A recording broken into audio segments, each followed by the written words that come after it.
son occupation majeure, c'est l'alimentation. Et la spécificité du cheval, c'est quand même que c'est un animal assez sélectif qui va préférer les végétaux quand ils sont au stade jeune, donc au stade feuillu. Ce qui va entraîner l'apparition de zones surpâturées, notamment quand ils sont gérés en pâturage continu. Et en parallèle de ces zones surpâturées, donc qui vont être très rases avec de la végétation qui a du mal à repartir, on va avoir des zones de refus, donc des zones où la végétation reste plutôt très haute. De fait, la gestion du couvert va être un peu compliquée quand on est sur du pâturage continu.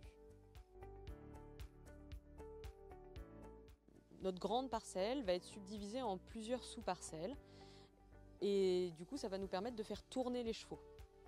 Donc ils vont être sur notre première sous-parcelle, ils vont consommer.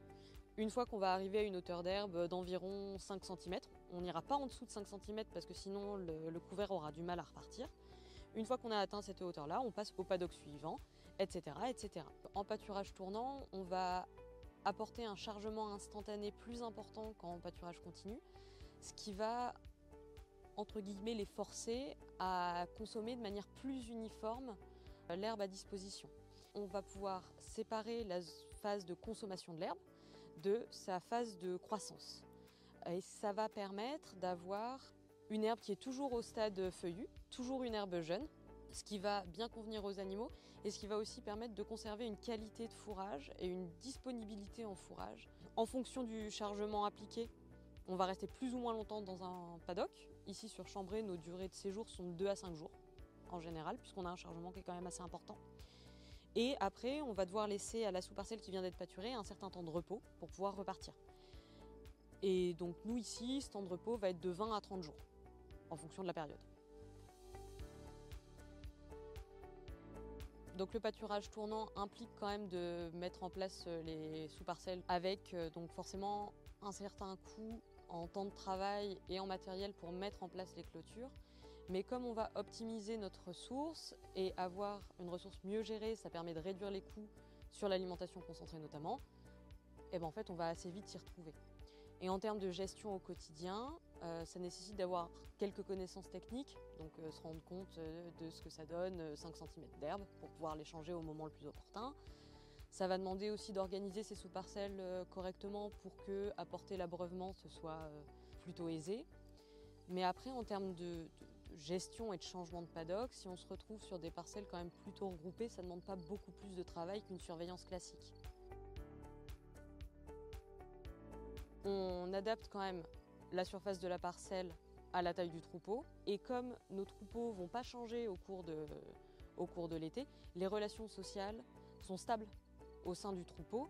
Et donc on n'a pas plus de problèmes et d'interactions sociales négatives sur du pâturage tournant que sur du pâturage continu. Il faut savoir que l'herbe, elle va perdre en valeur protéique au fur et à mesure de son cycle. Et notamment quand on arrive à l'épiaison, on est sur une herbe qui est quand même moins chargée en protéines que ce qu'elle est quand elle est au stade feuillu. Donc ce qu'on a pu observer en faisant des mesures sur des prélèvements d'herbe réalisés tout au long de différents cycles de pâturage, on a vu qu'on arrivait à maintenir une qualité protéique plutôt constante tout au long de la saison de pâturage. Et ça, c'est quand même l'un des grands avantages du pâturage tournant. C'est d'avoir cette qualité d'herbe qui est maintenue, quelle que soit la période, et elle est maintenue même en été. Pendant toute la saison de pâturage, nos chevaux ne sont pas du tout complémentés. Que ce soit nos juments en lactation, que ce soit les jeunes en croissance, on ne va apporter de concentré à aucune catégorie d'animaux. Et on voit qu'ils prennent du poids de manière régulière, tout le monde va très bien. Et ça, c'est grâce quand même à cette qualité qu'on a dans le fourrage. Du moment que le fourrage est apporté en qualité suffisante et en quantité suffisante, on ne va pas avoir besoin de supplémenter les animaux, ce qui peut permettre, in fine, de faire des économies sur les coûts de l'alimentation. Du coup, le pâturage tournant est un bon outil pour atteindre une autonomie fourragère puisque ça permet d'allier pâturage des animaux et production de fourrage conservé.